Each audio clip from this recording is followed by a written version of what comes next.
పిల్లల గదిలోకి వెళ్ళారా? వెళ్ళారండి. మీరెంత ఏంటి ఇంత రాత్రి అయినా ఇంకా పడుకోలేదా? మీరు లేనిది ఎప్పుడైనా పడుకున్నామా అన్నయ్య? అందరం కలిసే కదా పడుకునేది మావయ్య. సరే సరే, అందరం పెద్దోడి గదిలో పడుకుందాం. ఈ రోజు వాడి శోభనం కదా, అసలే కొత్త. పక్కనుంటే ధైర్యంగా ఉంటుంది. పక్క నుండి దగ్గరుండి జరిపిద్దాం. పదండి.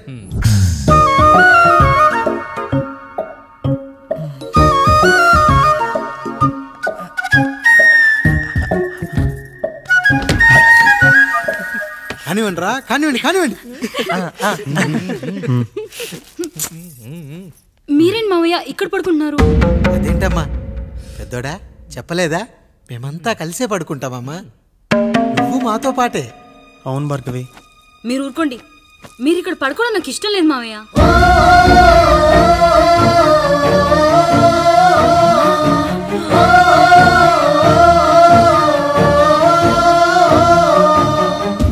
అదేంటమ్మా అలా అంటావు? ఎన్నో చూసాం, ఎన్నో చేశాం. దుక్కి దున్ని కోత కోయకుండానే ఈ విత్తనాలన్నీ మొలకొచ్చాయంటావా తల్లి? అవన్నీ నాకు తెలియదు మావయ్య. మర్యాదగా బయటికి వెళ్ళండి.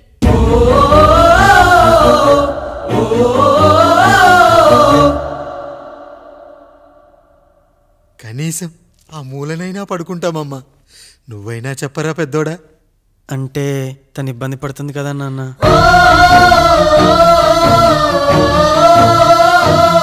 నువ్వు కూడా ఏంట్రా? పిల్లలేదో ఆశపడుతున్నారమ్మా. ఒక్కసారి ఆలోచించమ్మా. మావయ్య మీరు బయటికి వెళ్తే మేము తలుపులేస్తాం.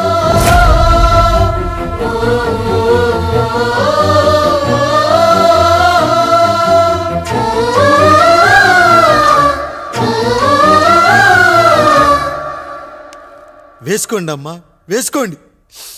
తలుపులు వేసుకోండి.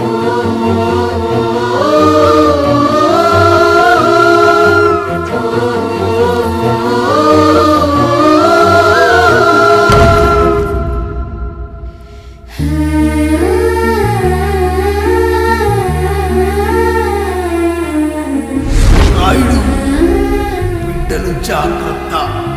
ఈ రోజు నుంచి వీళ్ళంతా నీ తమ్ముళ్ళు చెల్లెళ్ళు కాదు, నీ బిడ్డలు.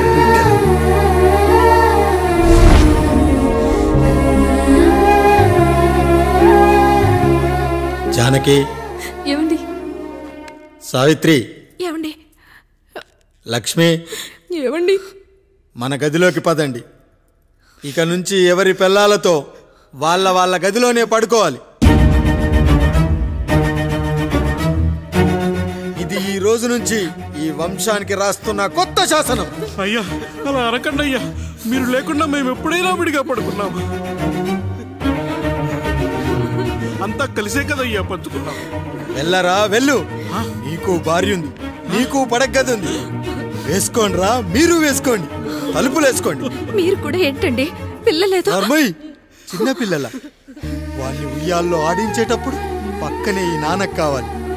బడికెళ్ళేటప్పుడు పక్కనే ఈ నాన్న కావాలి. గుడికెళ్ళేటప్పుడు కూడా పక్కనే ఈ నాన్న కావాలి. కానీ శోభనం గదిలో మాత్రం పక్కనే ఉంటానంటే బరువయ్యాను జానకి, బరువయ్యాను.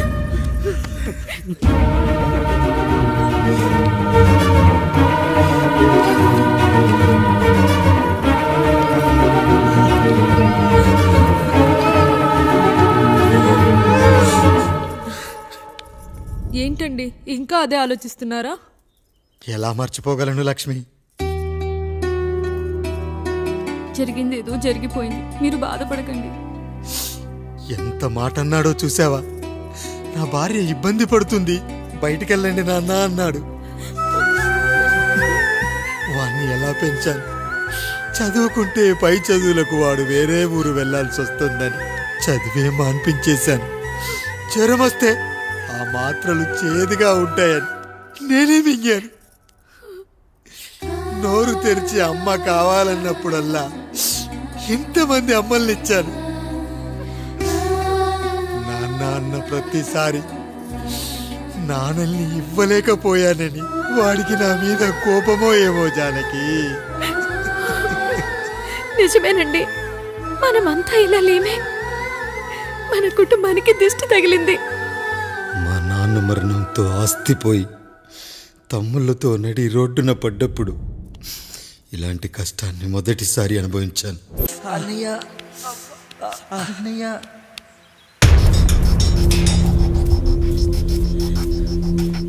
అయ్యా అయ్యా, ఏంట్రా?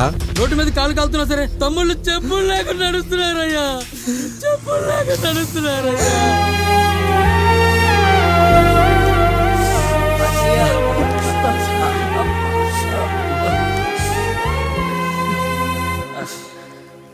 చెప్పులు లేకుండా నడుస్తుంటే కాళ్ళు కాలుతున్నాయట్రా.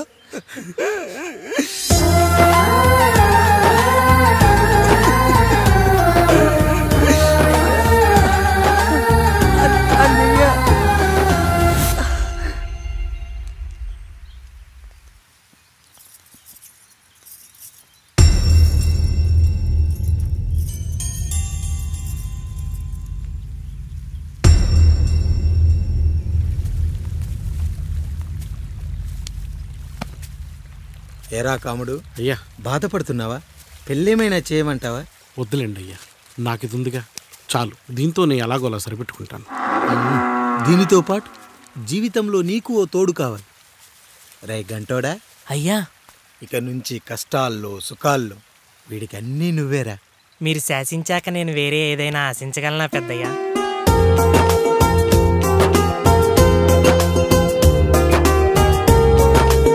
నీ గురించి కాదురా, మీ అక్కది చాలా గొప్ప మంచి మనసుని విన్నాను. ఈ కాముడికి ఆ రాముడి గుళ్ళో పెళ్లి చెయ్యి. అయ్యా, దాన్ని పెళ్లి చేసుకుంటే దాని భర్త చనిపోతాడని జాతకంలో ఉందయ్యా. మీరంతా కలకాలం ఉంటారంటరా. వీడు పోతే నేను లేనా, చూసుకోలేనా? నువ్వు పెళ్లి చేయరా.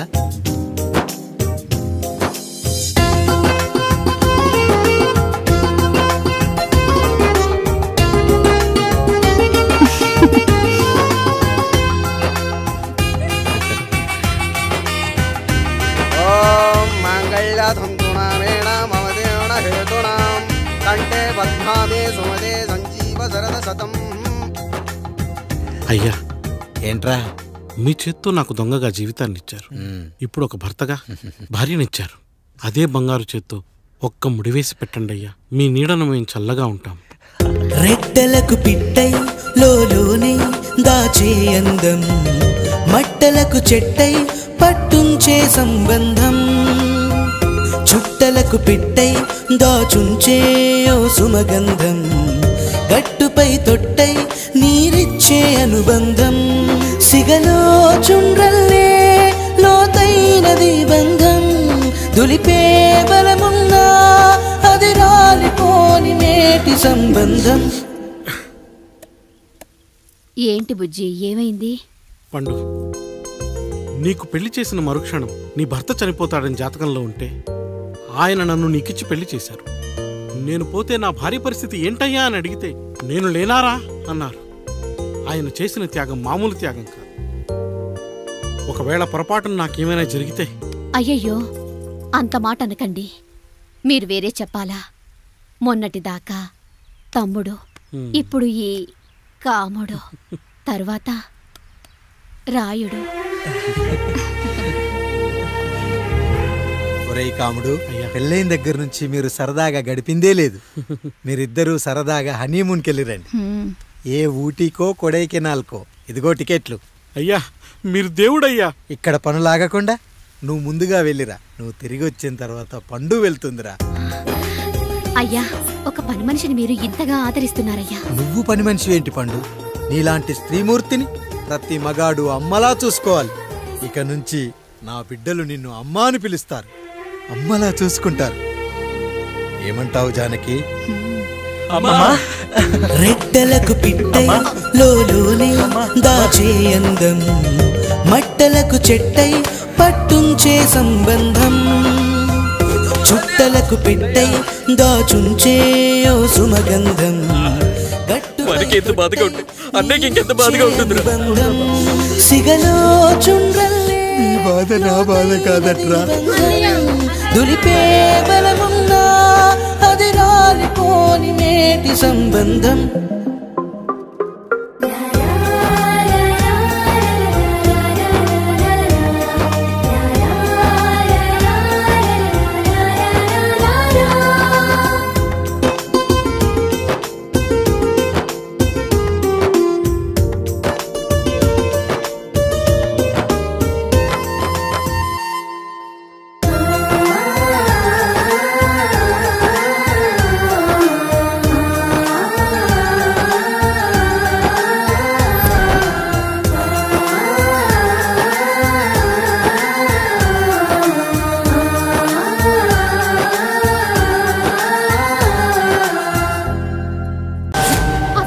తండ్రి ఎవరో నీకు తెలుసా? తెలుసా? ఇదిగో ఈ కాముడేరా నీ తండ్రి. గేదె నల్లగా ఉన్నంత మాత్రాన పాలు తెల్లగా ఎలా ఉన్నాయనే కదరా నీ ప్రశ్న. దానికి సమాధానం చెప్పాలంటే ఒక వర్షం కురిసిన రాత్రి నేను 9వ నెల బాలింతగా ఉన్నప్పుడు. పండు పండు ఇదిగో.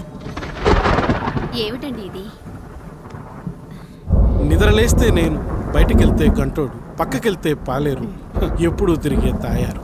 రోజు మమ్మల్ని చూసి చూసి బిడ్డ కూడా జిడ్డు మొహం వేసుకుని పుడతాడేమో అని భయంగా ఉంది. కడుపులో ఉన్నప్పుడు మనం ఎవరి మొహాలైతే చూస్తామో అచ్చం వారి పోలికలతోనే పుడతారంటారు. పొరపాటున నా పోలికలతో పుడితే? అదేంటి కాముడు, నీకేం తక్కువ? జుట్టు ఉండాల్సిన చోట లేకుండా అవసరం లేని చోట విపరీతంగా పెరిగిపోతుంది. మనకు పుట్టబోయే బిడ్డ గొప్ప అందగాడై ఉండాలి.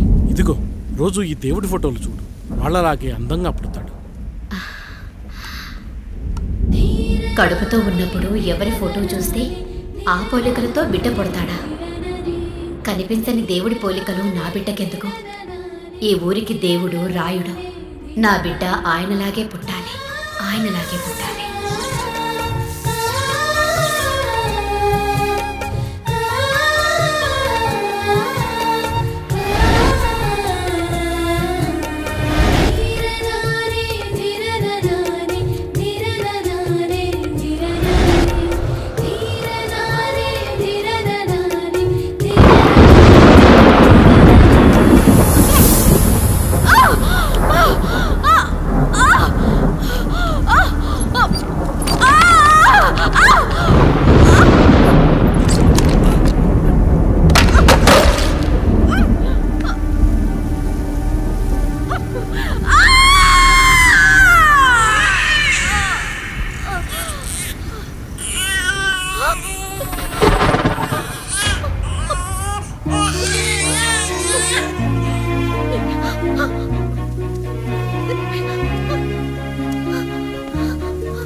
ఏంటి పండు ఇలా వచ్చావు? అయ్యా, తప్పు జరిగిపోయింది పెద్దయ్యా. ఏం జరిగింది? అసలే నువ్వు ఒట్టి మనిషి కూడా కాదు. ఒక్కసారి ఇటు చూడండి అయ్యా.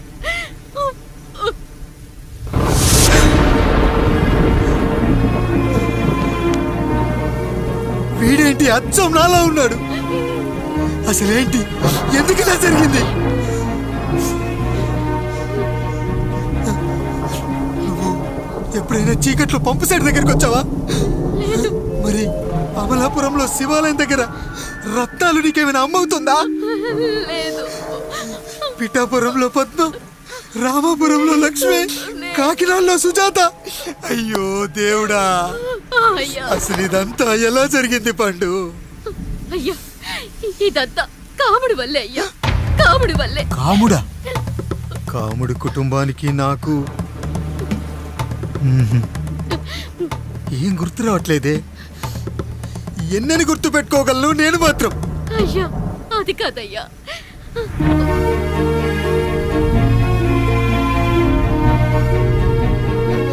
అలా రోజు మీ ఫోటో చూసి చూసి అచ్చం మీలాగే పుట్టాడు. అయ్యో, నా పోలికతో బిడ్డ కావాలనుకోవడం ఏంటి పండు?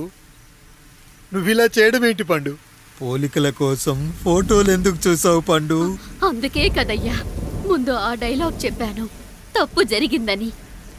ఇప్పుడు ఏం చెయ్యాలయ్యా? స్వచ్ఛమైన మన ప్రేమను ఈ పాడులోకం అర్థం చేసుకోదు.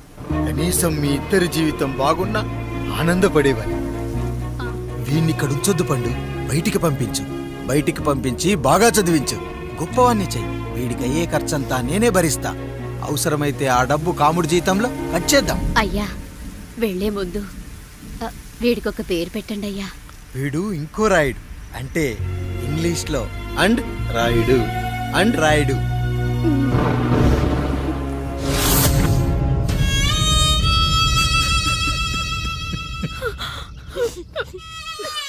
ఇది రా నీ కథ, నా గతం.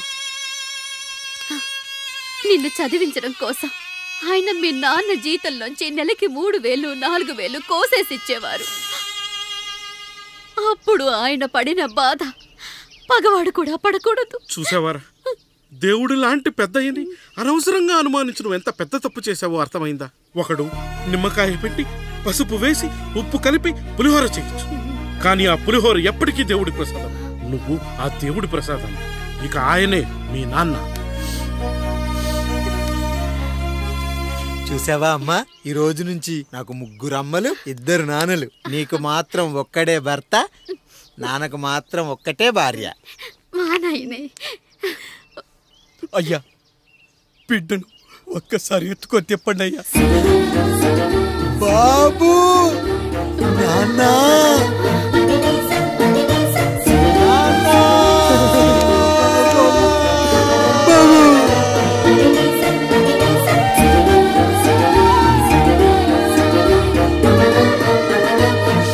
నన్ను క్షమించు నాన్న.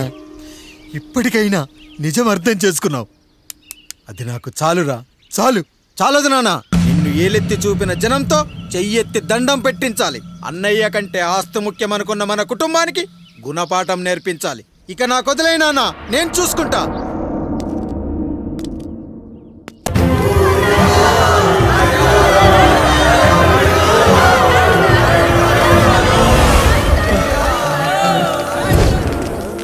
ప్రజల్లారా, నా బిడ్డల్లారా, నా జీవితం మీకే అంకితం. మళ్ళీ జన్మంటూ ఉంటే మీకోసం తిరిగి వస్తాను.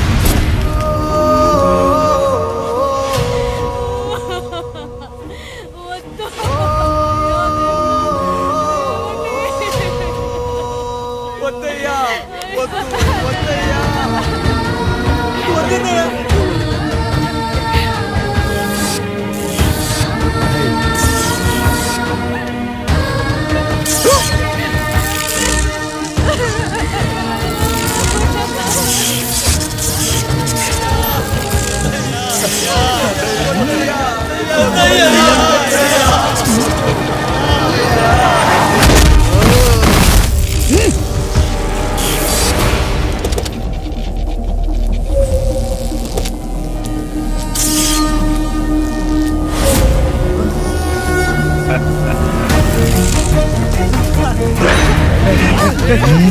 వదలరా.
ఎవడొస్తాడు?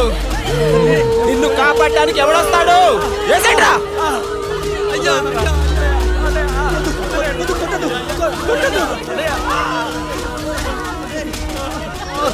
కష్టం వస్తే ఒక్కసారి నాన్న అని పిలవరా, ఆ సమాధిలోంచైనా లేచొస్తా.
శివ శంభో